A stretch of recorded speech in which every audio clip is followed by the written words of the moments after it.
ده الادجكتيف ديمونستراتيف اللي هي اسماء الاشاره. اسماء الاشاره يا ماسكولا يا فيمينا يا بلوريال. الماسكولا بتاخد حاجتين، يا سو يا سي.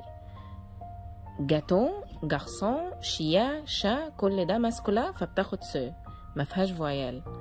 سي فيها فويال، الفويال اللي هي الرسمه دي ا اي او يو او، زي اليفون، افيون، اورديناتير. انا مش كاتباها بس هي الاورديناتير برضو هي ماسكولا وبتبدا فويال. جاتون السلاب الاخير المقطع بتاع او ده، اي كلمه على فان دي مو او تبقى ماسكولا على طول. بعد كده هناخد الفيمينا ست، استوار، اتوال، ميزون، ايكول، غوب، اتسيغار، حاجات كتير. بعد كده بلوريال اي حاجه على فان دي مو اكس و اس. باتون، جاتون على فا اكس يبقى كده هي في الجمع. في على فا اس. شاز، بال. اوكي. بعد كده في هنا اكسبسيون كده اللي هي سوف ما عدا اورس وسوري.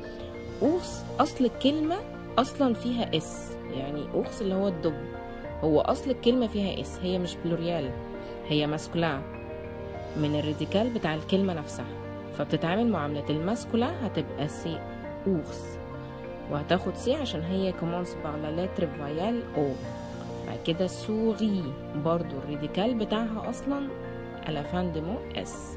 سوري فيمينا احنا بنقول ان سوري، لا سوري هتبقى فيمينا فهتاخد ست سوري.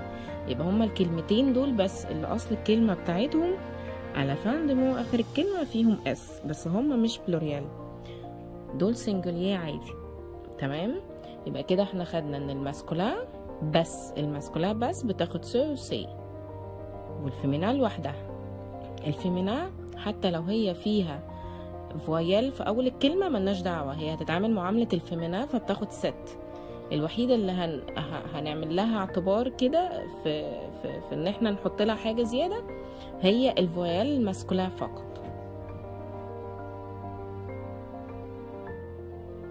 هنا حاولت اجمع لكم اغلب الكلمات اللي موجوده تمام في الماسكولا.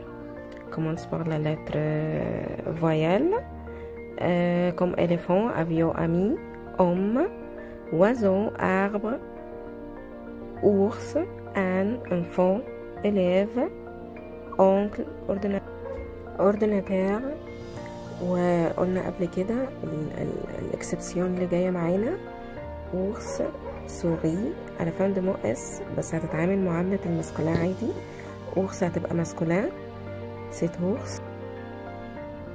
Souris, cette souris parce que le féminin. عندنا برضو également joue et tapis. tapis و joue masculin والراديكال بتاعها فيها اس فهنعملها معاملة الماسكولين عادي جدا، فهتبقى ce tapis